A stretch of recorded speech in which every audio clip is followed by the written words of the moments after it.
नमो अरिहन्ताण नमो सिद्धाणं नमो आयर्याण नमो वज्रायाण नमो लोये सर्वसामूढ।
नमः शमैसाराय स्वानुद्याचकास्ते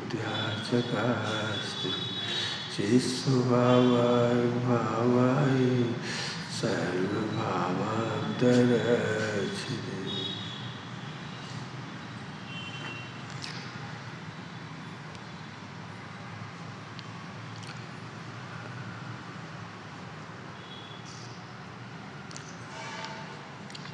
एक बहुत सुंदर छंद है।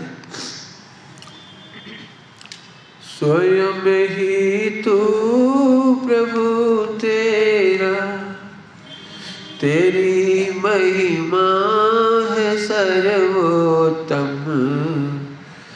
नहीं बनना नहीं होना, सहज ही तू है लोकोत्तम। नहीं शंका नहीं गुंजाइश, सहज सुख में लखो खुद को। पहला ही पद है इसका बहुत जोरदार। स्वयं ही तू प्रभु तेरा, स्वयं ही तू प्रभु तेरा। अब समझने में बहुत कठिन लगता है, नहीं समझ में आया तो हाथ खड़ा करना, आप लोग समझाऊंगा मैं।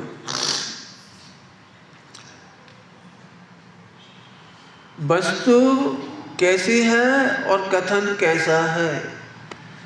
जिनवाणी में द्वादशांग इसलिए लिखा गया क्योंकि अज्ञानियों के अनुसार लिखा गया। क्या बोल गए? द्वादशांग अज्ञानियों के अनुसार लिखा गया। क्या बोल रहा हूं? द्वादशांग अज्ञानियों के अनुसार लिखा गया। कुछ स्वामी ने क्या लिखा? मिलेच्छ को समझाने के लिए मिलेच्छ भाषा है, अनार्य भाषा, अनार्य भाषा। सभी लोग बहुत ध्यान से समझेंगे तो गंभीर बात बता रहा हूँ, बहुत जोरदार। प्रश्न भी आए थे सारे, उसका सार एक साथ ही बता रहा हूँ। जो लोग स्वाध्यायी नहीं हो उन्हें तो मैं ये कहना चाहूँगा कि वे नए चक्र जरूर पढ़े। इसके सारे उत्तर नए चक्र में है। जितने प्रश्न आए हैं इसके सारे के सारे उत्तर नए चक्र में है। नए चक्र मतलब अर्थ करने की पद्धति। नए चक्र मतलब अर्थ घटन पद्धति। देखिए पर कैसे होता है इसको। स्वयं ही तू प्रभु तेरा, इसका मतलब है जीव अपना कार्य करने के लिए स्वतंत्र है। अनंत सिद्ध भगवान को प्रभु कहते हैं, ये उपदेश शैली है। प्रत्येक जीव अपना कार्य करने में स्वतंत्र है। फिर से बोल रहा हूं, थोड़ा सरल करने के लिए बोलो, पार्श्वनाथ भगवान को उपसर्ग जीतने में कौन कौन ने हेल्प की थी? महावीर भगवान को उपसर्ग जीतने में कौन ने हेल्प की थी? अंजना को जंगल में किसने मदद की थी? अब कोई के भी सब नाम ले लो आप। पांडवों को किसने मदद की थी उपसर्ग जीतने में? समझ गए? बोलो अच्छा उत्तर। किसी की मदद की जरूरत कहाँ थी?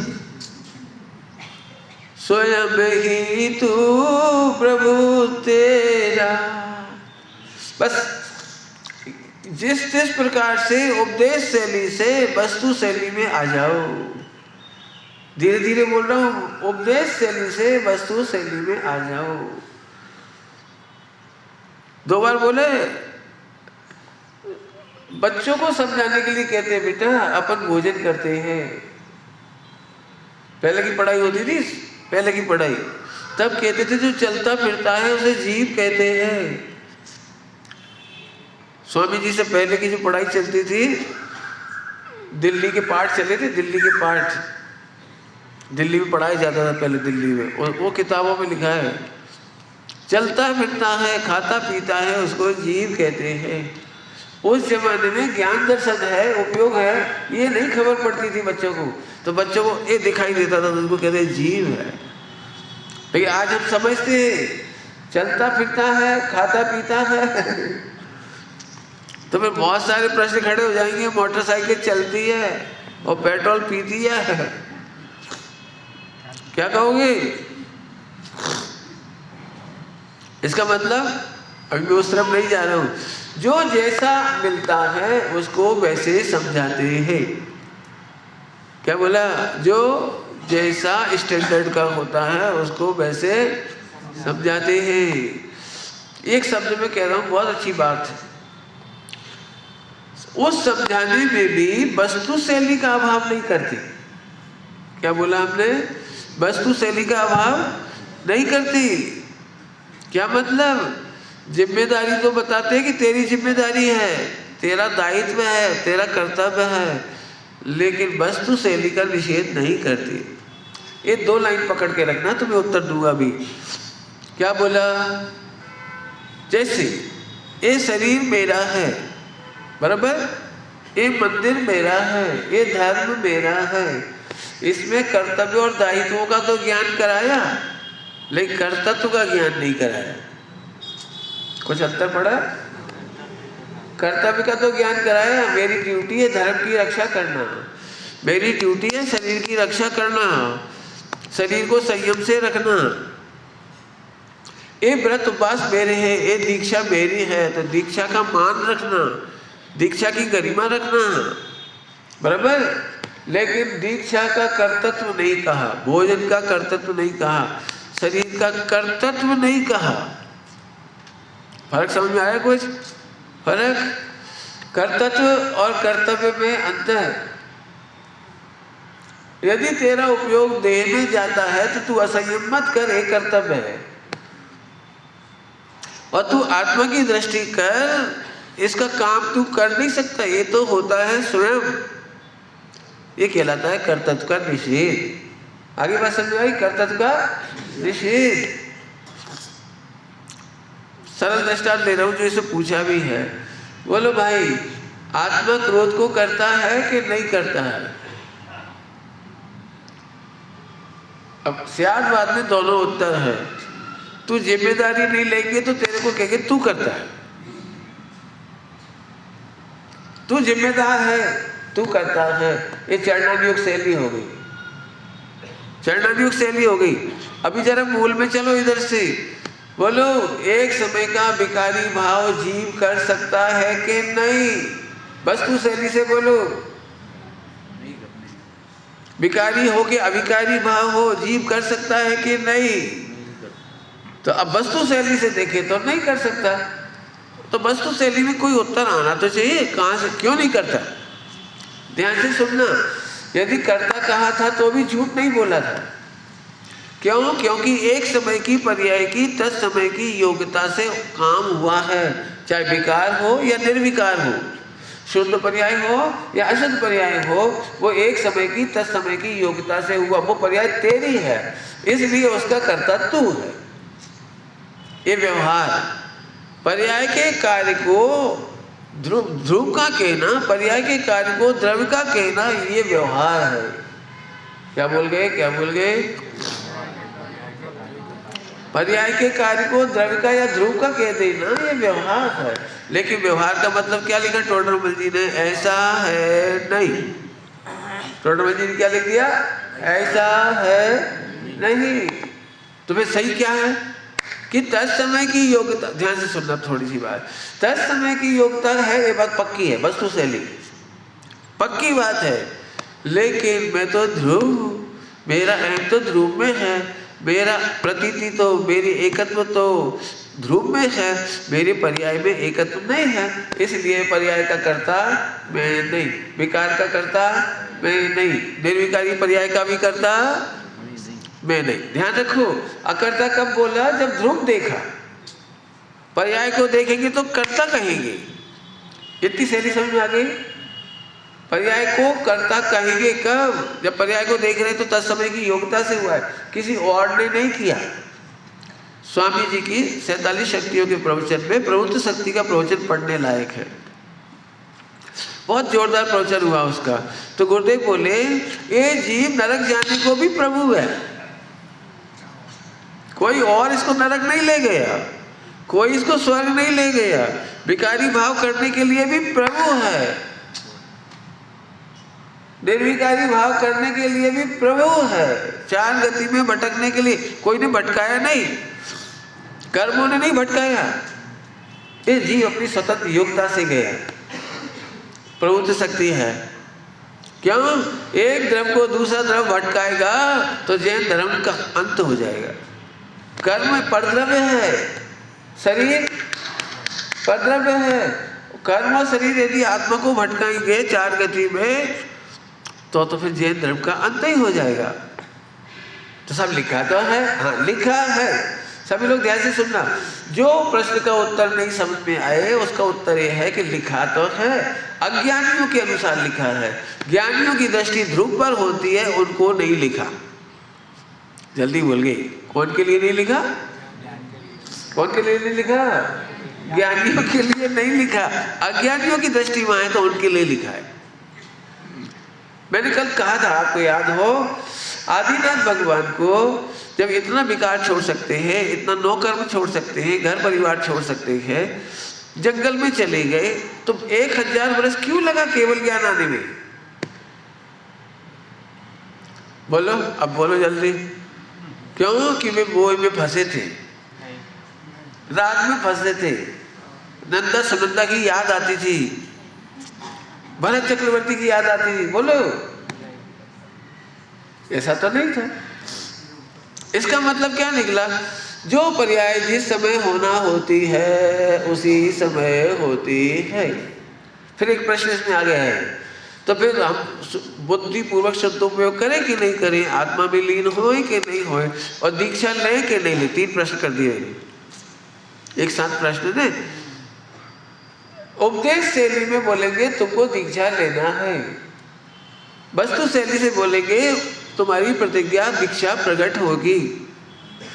नहीं समझ में आया? दीक्षा प्रकट होगी, संयम प्रकट होगा, निर्मल परिणाम प्रकट होगा, या करना है? तो चैडानियों की शैली में बोलेंगे तू कर, बुद्धिपूर्वक तू फंस मत, बुद्धिपूर्वक जंजाल में से निकल, अपने उपयोग को संभाल,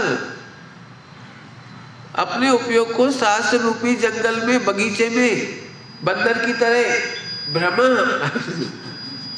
बंदर की तरह आए, समझ में आ रहे? तो ऐसे बोलेंगे।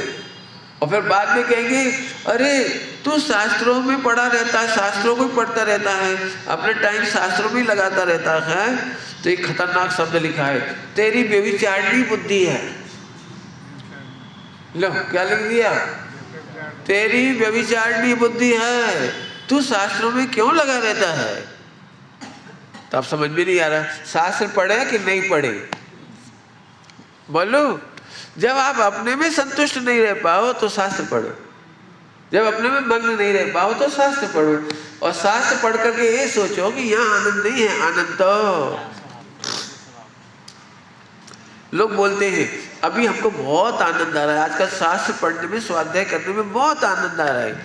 ठीक है, व्यवहार की भाषा तो ऐसी है कि शास्त्र पढ़ने में आनंद आ रहा है, व्यवहार की भाषा हो, शास्त्र पढ़ने में आनंद आ रहा है। लेकिन सच्ची बात यह है, शास्त्र पढ़ने में आनंद आएगा तो जब शास्त्र नहीं पढ़ोगे तो दुख आएगा। अब बोलो क्या कह रहा है? पूजा करने में बहुत आनंद आता है, तो जब पूजा नहीं करेंगे तो दुख आएगा। ये तो समझ में नहीं आया। तो समझो, बोलना तो ऐसे है कि पूजा करने में आनंद आता है, बोलना हो क्यों? क्योंकि दुनिया वैसे ही समझती है। बिल्कुल समझ लो, ये झूठ नहीं है, व्यवहार ढाई को झूठ नहीं बोला। क्या बोला? व्यवहार ढाई को झूठ नहीं बोला। एक दृष्टांत देता हूं, दृष्टांत। बच्चे यदि जिद करते हो और लड्डू बार बार मांगते हो, स्वीट बार बार मांगते हो, तो मम्मी झूठ बोलती है। झूठ नहीं बोलती, व्यवहार नहीं कहती है। कैसे? थोड़े से लड्डू अलग रख देती है और अधिक सारे लड्डू अलग रख देती है, और बच्चे को दिखाती है, बम खत्म हो गए बेटे। क्यों क्यों मना कर देते बच्चों को झूठ खोल के? क्यों बोलते हैं बोलो? इसलिए कि जब तक उसको रसगुल्ले दिखाई देते हैं वो बार बार आता है, हर 10 मिनट में एक रसगुल्ला, और बस अब नहीं मांगूंगा, एक बस अब नहीं मांगूंगा, बस अब नहीं मांगूंगा। दिन भर में 10 रसगुल्ले खा गया। तो मम्मी क्या करती? बोलो क्या करते हो आप लोग? बोलो, झूठ बोलते हो कि व्यवहार से बोलते हो? तो व्यवहार नहीं को झूठ नहीं बोला, पॉइंट पकड़ो। क्योंकि उसका अभिप्राय बच्चे का अहित करना नहीं था, उसको चीट करना नहीं था। बच्चा ज्यादा मिठाई खाएगा तो बीमार हो जाएगा, तो उसके हित में झूठ बोल देते। देखो देखो देखो, खत्म हो गए। है ही नहीं बेटा, हमने तो अभी खाया तक नहीं है, सब खत्म हो गया। एक ही लड्डू था, तेरे को दे दिया, हमने तो खाया भी नहीं। शाम को पापा को लड्डू देते हैं तब वो बच्चा दिखता है। तो मम्मी आप झूठ बोलते हो कि नहीं बेटा? तू जैसा है ना, तुझे वैसे समझाते, तो जैसे हो वैसे ही समझाते हैं। हमने झूठ नहीं बोला। ऐसे ही व्यवहार नहीं का नाम झूठ नहीं है। क्यों? क्योंकि सत्य महाव्रत के धनी भगवान मुनिराज आचार्य देव झूठ बोलते नहीं है। तो जो जैसा मिलता है उसको वैसे समझाते हैं। बोलो भाई, भोजन कौन करता है? अब बोलो, वस्तु शैली से देखा जाए तो भोजन शरीर में जाता है, तो हम बच्चों को बोल देंगे भोजन शरीर करता है, हम नहीं करते। तो फिर प्रश्न खड़ा हो जाएगा, तो मुर्दे को भी करना चाहिए।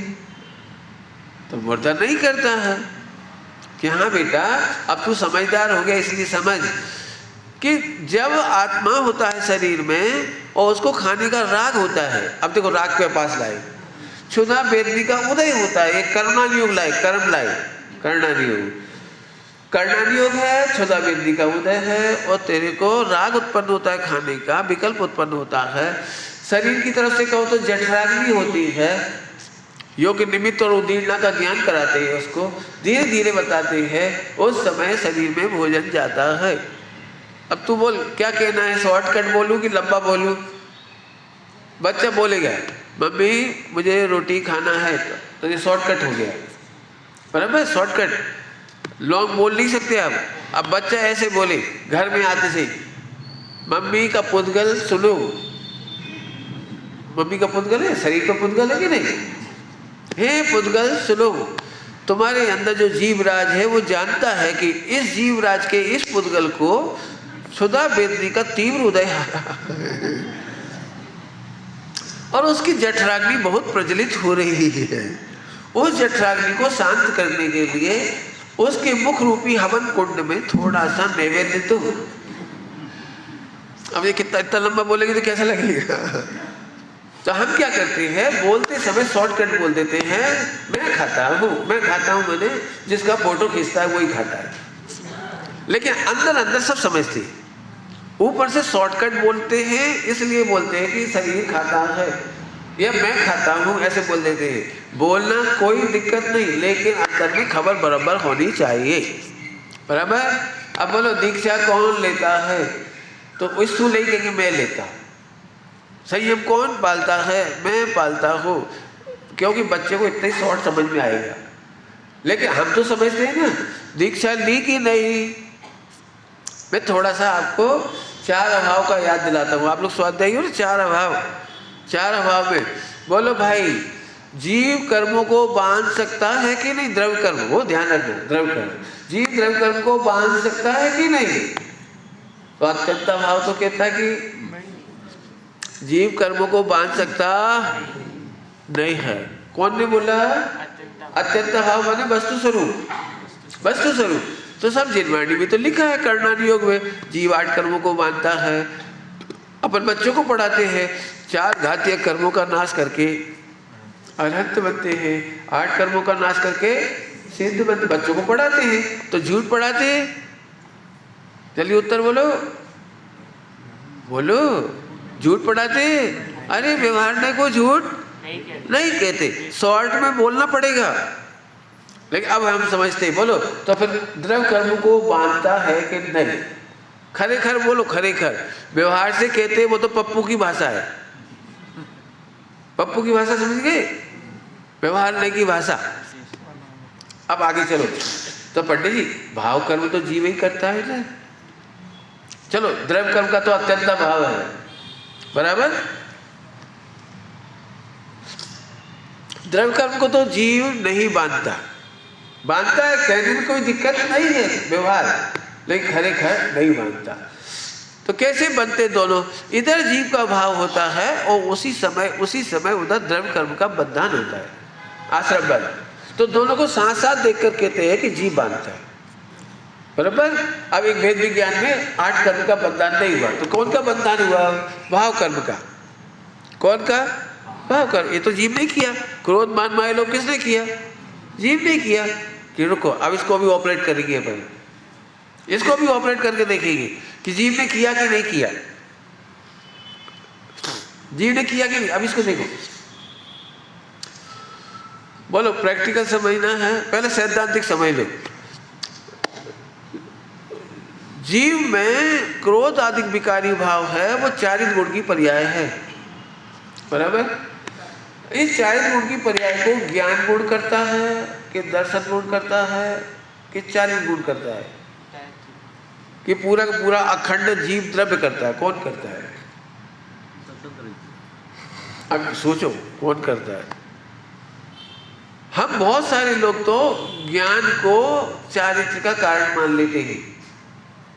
न मैं जानता, न मुझे खाने का राग आता, न दुश्मन को देखता जानता तो मुझे द्वेष नहीं आता। तो एक गड़बड़ तो ये बहुत बड़ी हो गई, तुमने अतत भाव को नहीं जाना। जैसे अत्यंत भाव में मैं करता नहीं हो, ऐसे ही अतत भाव में भी मैं करता नहीं हूं।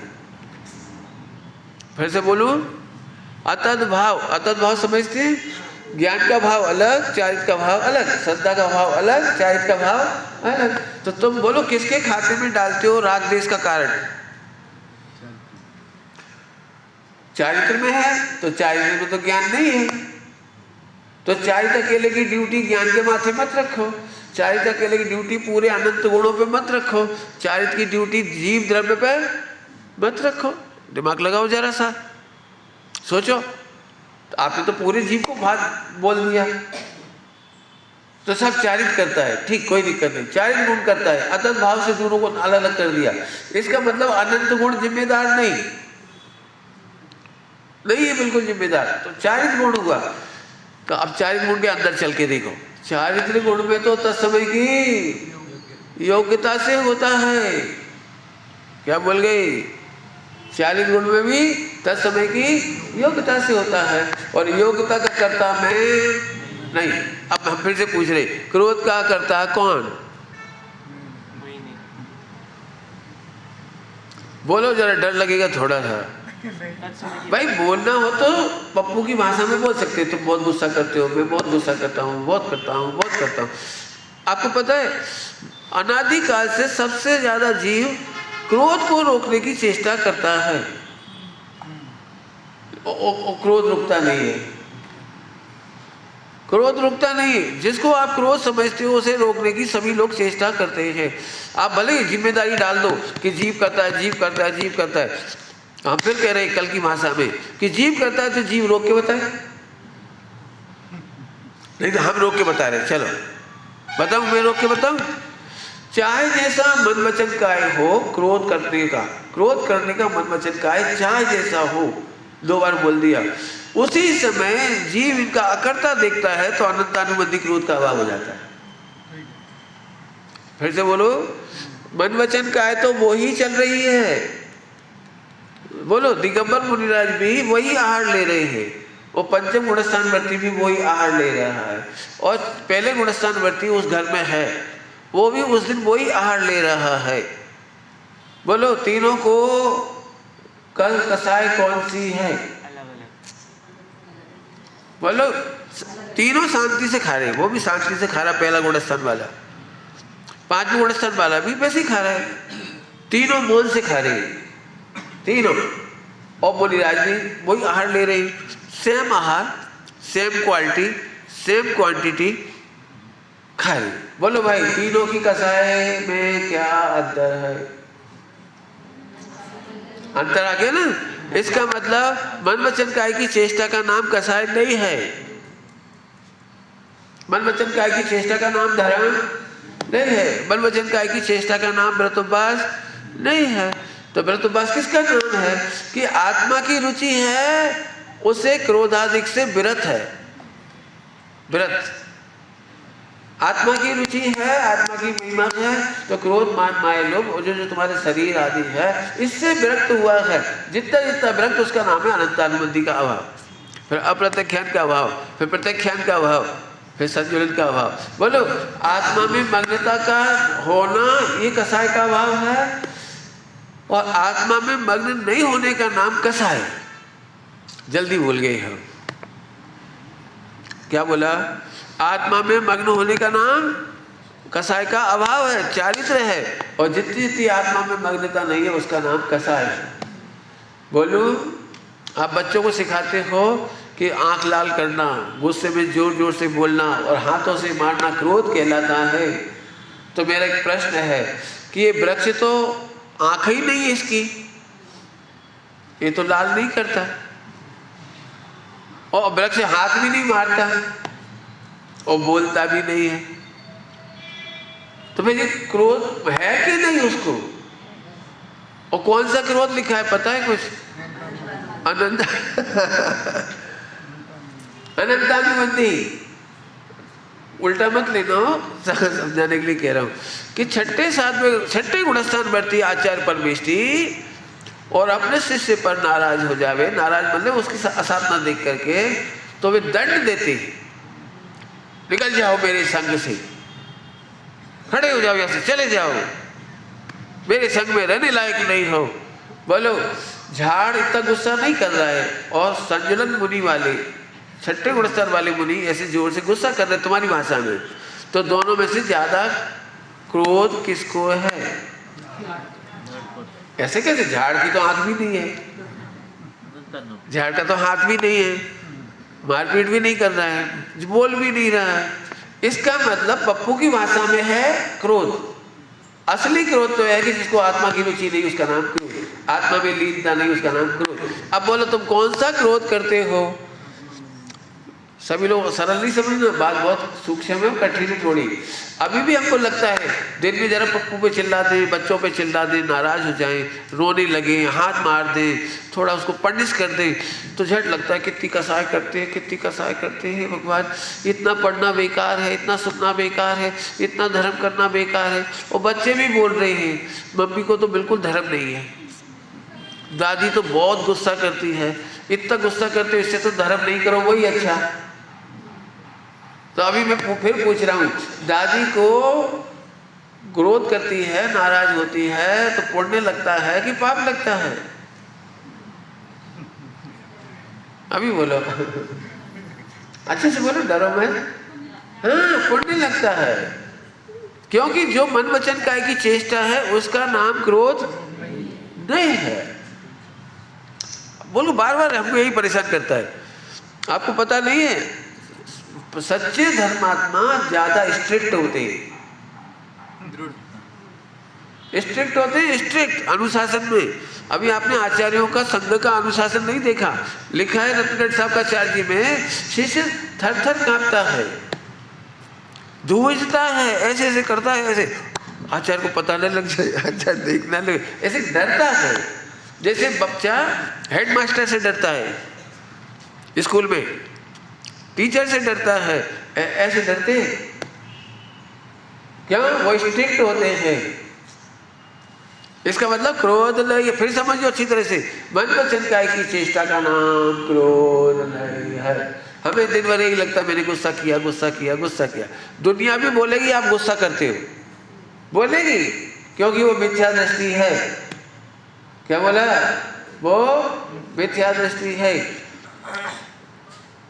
श्रीमद् राजचंद्र जी ने एक बात लिखी है, ज्ञानियों को अज्ञानी बावले नजर आते हैं और अज्ञानियों को ज्ञानी बावले नजर आते हैं। बावले समझते हैं?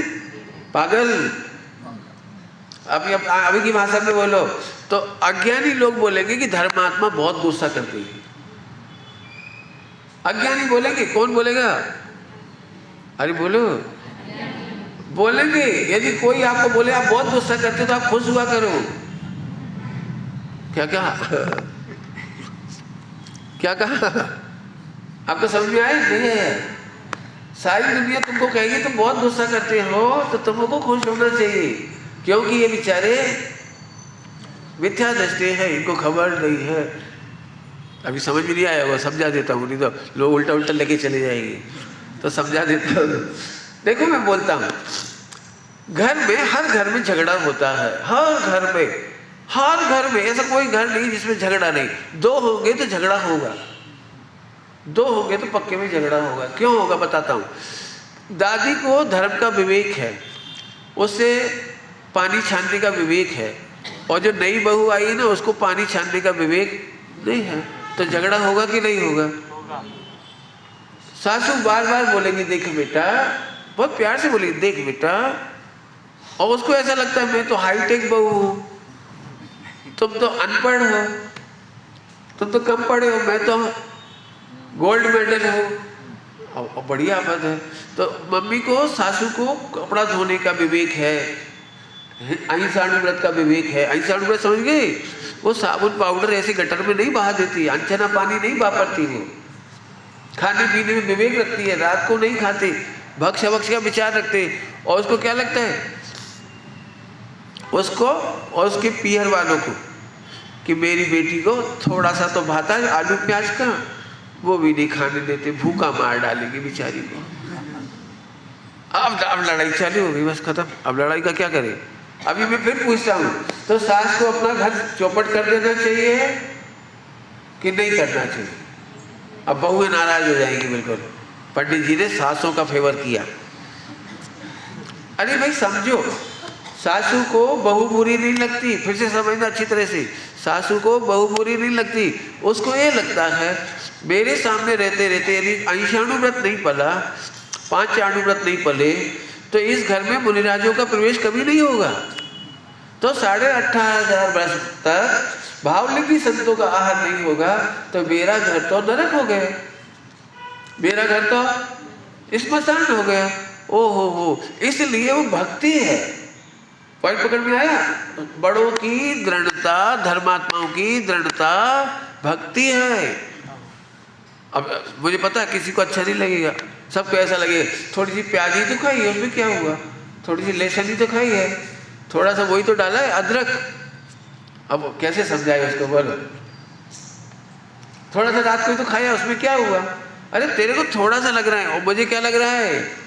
मुनिराज असंयमियों के घर में प्रवेश करते, आहा मेरा घर में असंयम ना हो, मेरे घर में असंयम ही नहीं रहे, और भविष्य में कभी भी मुनि भगवंत पधारे, तीर्थंकर भगवंत पधारे, तो मेरा घर धन्य रहे।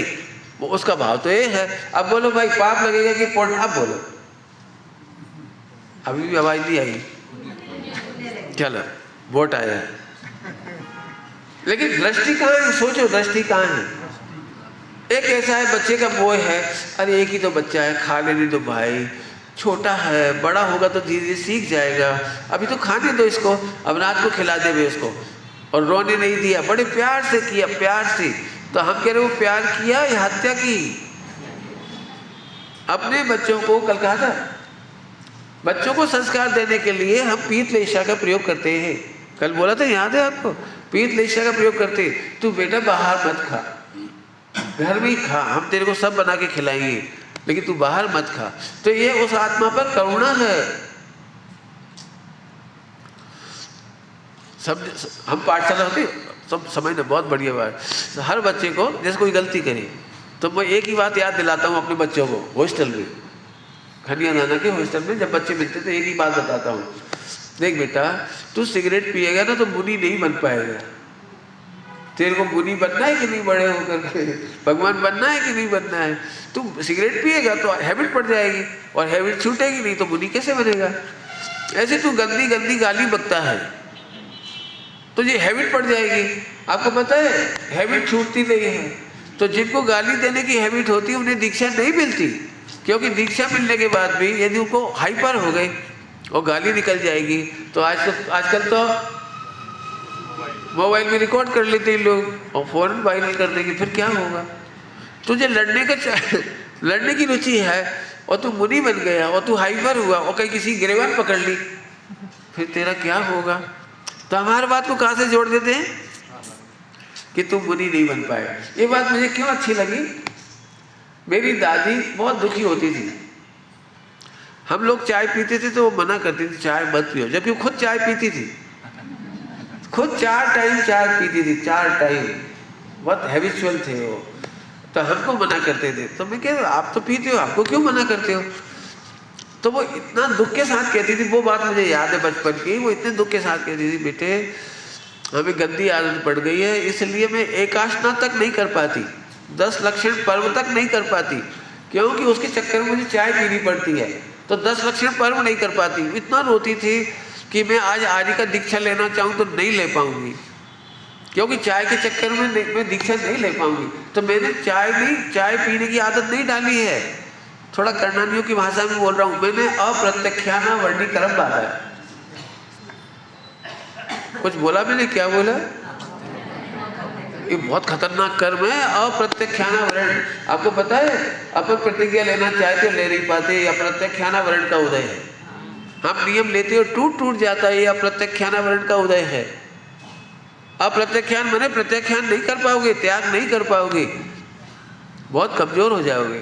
तो ये बात जरूर बच्चों को अपने रखना, ये बात बोलने की स्टाइल मुझे बहुत प्रिय लगती है कि आप में से भगवान बनना है तो ये आदत नहीं करना। अब बोलो भाई, घर में झगड़ा होना चाहिए कि नहीं धर्मात्मा के? बोलो, अरे हाँ तो बोलो। तो झगड़े में पुण्य होता है कि पाप? पुण्य होता है। बड़ा कठिन पाठ हो गया ना, उल्टा हो गया सारा। अभी नहीं समझ में आया तो मैं और समझाऊंगा, मेरे पास बहुत हेतु है इसके। हेतु है क्या है? हम उपदेश शैली सुनते हैं, उपदेश शैली मन वचन काय से चलती है और वस्तु स्वरूप से चलता है कर्णानी योग। क्या बोला मैंने? वस्तु स्वरूप से चलता है कर्णानी योग और उपदेश शैली से चलता है मन वचन काय के आधार से चलता है। जिसको अपन लेस्या पढ़ रहे थे तो लेस्या के आधार से चलता है प्रवचन। तो सभी लोग ध्यान से सुनो, मैंने शुरुआत में बोला था उपदेश शैली में से वस्तु शैली में आने का नाम भेद विज्ञान है। क्या बोला? उपदेश शैली में से वस्तु शैली में आने का नाम भेद विज्ञान है। बराबर समझ आया? बोलो भाई, जो बहुत व्रत उपवास करते हैं, बहुत सामायिक करते हैं, बहुत पूजा पाठ करते हैं, बहुत स्वाध्याय करते हैं, वो महान जीव है कि नहीं? अभी रुक जाओ, नापना पड़ेगा अपने को। ये उपदेश शैली से कर रहा है तो महान नहीं है, धर्मात्मा नहीं है, क्योंकि उसको लग रहा है मैं इतना करता हूँ तो बड़ा हूँ, इतना करता हूँ तो बड़ा हूँ, इतना व्रत उपवास करता हूँ तो बड़ा हूँ, इतना तो कोई नहीं करता, इतना मैं करता हूँ तो बड़ा हूँ। वो तो करूँ में से बढ़ रहा है। और जिस दिन व्रत उपवास नहीं कर पाएगा, जिस दिन स्वाध्याय नहीं कर पाएगा, जिस दिन पढ़ नहीं पाएगा, मंदिर नहीं जा पाएगा, उस दिन उसको क्या होगा ये बताओ? उस दिन तो दुखी हो जाएगा वो। अब मान के चलो, ध्यान से सुनना, इसमें गड़बड़ क्या होगी। जो बहुत व्रत उपवास नियम संयम करके अपने को महान मानते हैं, वो आत्मा को महान नहीं मानते। अभी क्या पढ़ा अपन ने, जरा देखो इसमें से, तेरी महिमा है सर्वोत्तम, सहज ही है तू लोकोत्तम। आत्मा तो ऑटोमेटिक लोकोत्तम है, आत्मा तो ऑटोमेटिक सर्वोत्तम है। आपको आत्मा अच्छा लगता है इसलिए व्रत उपवास करते हो, या व्रत उपवास करके आत्मा को अच्छा समझते हो? पकड़ो, बोलो भाई, 8 दिन विधान करके तुम धन्य होगे, या धन्य हो इसलिए विधान कर रहे हो? बहुत फर्क है, बहुत फर्क है, बहुत फर्क है। 8 दिन विधान करके धन्य मानोगे तो 8 दिन बाद दुखी होगे, फिर लगेगा अगला विधान कब होगा, अगला विधान कब होगा। मिथुन को बोलना पड़ेगा, भाई अगला विधान जल्दी कराओ, मैं आनंद करना है मुझे। अब इससे क्या लॉस होगा वो बता रहा हूं, लॉस बता रहा हूं, लॉस। आत्मा अपने आप में यूनिक है, ग्रेटेस्ट है, दी बेस्ट है, भगवान सिद्ध के समान है। एक कोई बात हंसी में नहीं उड़ाना है, इसलिए मैं व्रत हूं, विरक्त हो इसलिए आत्मा नहीं मिला, आत्मा मिला इसलिए विरक्त हुआ। पॉइंट पकड़ो, बहुत दम से कह रहा हूं ये बात, मैंने इसका लॉस देखा है, लॉस बताता हूं आपको। जितने व्रती त्यागी लोग, क्षमा करना, नाराज नहीं होना, उपदेश शैली से जितने व्रती त्यागी लोगों को जब समाधि के टाइम मंदिर नहीं मिलता है, दर्शन नहीं मिलते, आंख खराब हो जाती है, कान से सुनने को नहीं मिलता है, तो कुछ सुन नहीं पाते शास्त्र की बात, उस समय मैंने उनको रोता हुआ देखा है। बहुत रोते, बहुत रोते, मेरा पूरा धर्म पानी में चला गया, मेरा जीवन बेकार चला गया, आज तक मैंने बिना भगवान के दर्शन किए पानी नहीं पिया, मेरे पानी नहीं पीना पड़ रहा है, मुझे दलिया खाना पड़ रहा है, मुझे क्यों खाना पड़ रहा है, हे इससे तो मर जाऊं तो अच्छा, मर जाऊं तो अच्छा, मर जाऊं तो अच्छा, बिना मंदिर के मेरा पूरा जीवन नहीं बीता, अब कैसे करूं? तो 24 घंटे समाधि की हत्या कर ली, ये मैंने आंखों से देखा है। आप मेरे समाधि मरण के प्रोजेक्ट सुनेंगे, मैंने बहुत प्रोजेक्ट किए इसके ऊपर, करीब 60-70 प्रोजेक्ट किए समाधि मरण पर। उसका सार बता रहा हूँ कि मैंने समाधि की ये तैयारी नहीं की कि अंतिम समय में कोई मुझे नमोकार मन सुनाए। मुझे स्वावलंबन से समाधि करनी है, नमोकार मन सुन के नहीं करनी है। मुझे समय सार की गाथा भी नहीं सुननी है, मुझे कुछ नहीं सुनना है, बिल्कुल स्पष्ट कह रहा हूँ, मुझे कुछ नहीं सुनना है। इसकी तैयारी, मुझे नहीं देखना है भगवान, मुझे भगवान सदा दिख रहे हैं। तैयारी करो, तैयारी, स्वावलंबन की तैयारी। अरे इन चर्म चक्षुओं से भगवान के दर्शन पप्पू को होते हैं। किसको? पप्पू मतलब मिथ्या दृष्टि, पप्पू मतलब पप्पू बाल, बाल मिथ्या दृष्टि अज्ञानी को होते, ज्ञानी को तो सदा भगवान का दर्शन होता है। जिन दर्शन कर निज दर्शन पा, निज दर्शन, हाँ प्रभु मुझे सदा भगवान दिखते हैं। बोलो, मैं जरा पूछता हूँ आपको, स्त्री को अपना पति कैसे दिखता है? जब सामने होता तभी दिखता है या सदा दिखता है? बोलो, दिखने का मतलब क्या है? बोलो, सदा दिखता है। पति परदेश चला गया 10 दिन के लिए तो ऐसा नहीं कि पत्नी का मोक्ष हो गया, बढ़िया निपट गया छुट्टी, ऐसा तो नहीं हुआ। 10 दिन पति नहीं दिख रहा है तो भी दिखता है। उसी की याद से भोजन बनता है, उसी की याद से घर संभालते हैं, उसी की याद से बच्चों को संभालते हैं, उसी की याद से उसी की आन रखते हैं। कोई क्या कहेगा, उसी की। बोलो, आंखों के भरोसे तो दुनिया भी नहीं चलती। क्या बोला? आंखों के भरोसे तो दुनिया भी नहीं चलती। आहा, ज्ञान में मेरे भगवान दिखाई देती। एक खराब बात बोलूं, आप लोगों को खराब लगेगी थोड़ी सी, बोले पप्पू को खराब लगेगी, अज्ञानियों को तो खराब लगेगी, पक्की बात है। इसलिए बोलता नहीं हूँ, लेकिन मैं बोल देता हूँ, खराब लगे तो वापस कर देना। मैं समय शिखर जी रहा 2.5 साल, लेकिन एक दिन पर्वत पे गया पूरी बंदना के लिए, ओनली एक दिन। तो एक बात तो बहुत खराब है, सबको लगता है आपने 108 कर लिया होगा। मैंने 108 नहीं किया, मैं तो एक ही बार गया। तो सबको बहुत लगता है कि आप गए क्यों नहीं। मैं रोज 10-20 किलोमीटर जाता था, रोज जाता था जंगलों में, पर्वतों में, रोज जाता था, वो रोज जाता था, रोज लगभग रोज बहुत जाता था। मुझे इतने बढ़िया बढ़िया स्पॉट मिले भगवान के, सिद्धों के, मुनि भगवंतों के। भले जो हम सुनते थे ना कि एक एक महीने का उपवास करके जंगल में रहते हैं मुनिराज, तो कैसे रहते थे, कहाँ रहते थे, वो जगह मुझे मिली, मैं वहाँ जाता था। अभी लोगों को क्या लगता है, नहीं नहीं वो जहाँ 2 इतने चरण बने ना, वो स्फटिक पाषाण के सुबह, वो सफ़ेद संगमरमर की, वो 20 जगह, वहाँ नहीं गए तो कुछ नहीं गए। और मैं कह रहा हूँ यहाँ नहीं गए तो कुछ नहीं गए। मैं रोज जाता था, बहुत अच्छा लगता था मुझे। अभी बोलो भाई, मैंने पार्श्वनाथ भगवान के रोज दर्शन किए कि नहीं? चलो आपने बोला तो अच्छा लगा, नहीं तो मुझे तो डर लगता है कोई बोलो तो झट को। इतनी पवित्र जगह में गए, महाभाग से तो गए, और वहां जाकर के भी राउंड नहीं लगाया।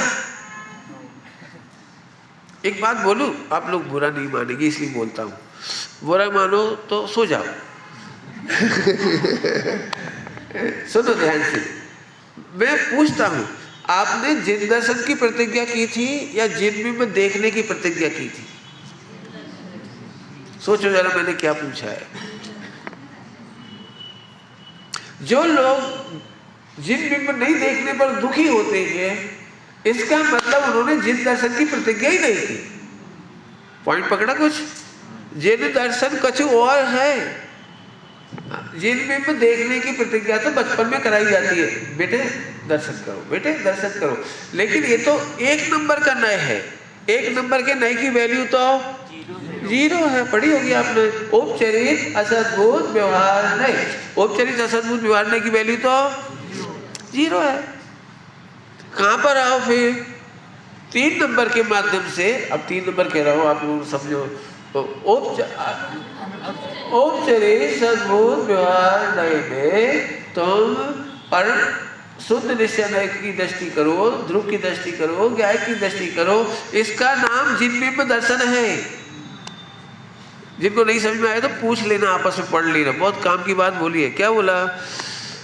तो हम सम्यक दर्शन करके, ध्रुव स्वभाव का भेदन करके, सम्यक दर्शन करके, ध्रुव स्वभाव का भेदन करके, सम्यक दर्शन करके तुम जो दर्शन करते हो, इसका नाम जिन दर्शन है। बहुत नई महिलाएं बैठी हो तो ध्यान से सुनना, जिन दर्शन कछु और है और जिन बिंब का दर्शन और है। अब बोलो, आंख फूट जाएगी तो जिन दर्शन होगा कि नहीं होगा? मेहनत करना, आ जाओ, बहुत बढ़िया पाठ दे दिया आपको। कान से सुनाई नहीं पड़ेगा तो समय साथ ही सुन पाएंगे कि नहीं सुन पाएंगे? अब सोचो आप, अब आपकी कितनी मस्त समाधि होगी। और बिना मंदिर के खाना पड़ रहा, बिना मंदिर के खाना पड़ रहा है। अरे खाना रुको, पप्पू बोलता है ऐसे, बिना मंदिर के खाना पड़ता है। कौन बोलता है? पप्पू। पप्पू माने विद्यादर्शी। तो थोड़ा कठिन पाठ होगी ना थोड़ा सा। अभी सुनो फिर से। अरे मैं तो वो हूं जिसने जिन दर्शन किया, उसने कहता है मैंने अनादिकाल से एक कण नहीं खाया। पकड़ में आया कुछ? अनादिकाल से एक कण नहीं खाया। आज खाने की तो बात लाए कहां से तुम? अब जी मेहनत का पार्ट है, मुझे पता है बहुत मेहनत लगेगी इसमें। हमें जिन में दर्शन करने की मेहनत कराई गई है, लेकिन हमें प्रतिज्ञा पालनी है जिन दर्शन की। तो सब मंदिर नहीं जाओ, मैंने कब मना किया? अंदर जाओ। अरे क्या बोला? क्या बोला? अच्छे बोलो। जिन मंदिर जाओ, काहे के लिए जाने थे? एक बात बोलूं थोड़ा सा, आपके बच्चों से झगड़ा तो होता होगा मंदिर को लेकर के, क्योंकि आप बोलते हो मंदिर जाओ, वो कि रोज के रोज क्या है, वो क्या है? अब उसे कुछ दिखता ही नहीं, उसे तो वही तो उसे वही दिखता है। उसकी खराब भाषा में नहीं बोल रहा हूँ, उसके लिए कुछ है नहीं, जब जाओ कुछ होता है। तो मैं फिर कह रहा हूँ, आप बच्चों को 1 नंबर के नए से निकाल करके 8 नंबर तक प्रैक्टिकली लाओ। प्रैक्टिकली समझ में आया? ओहो, तो फिर ऐसे समझो।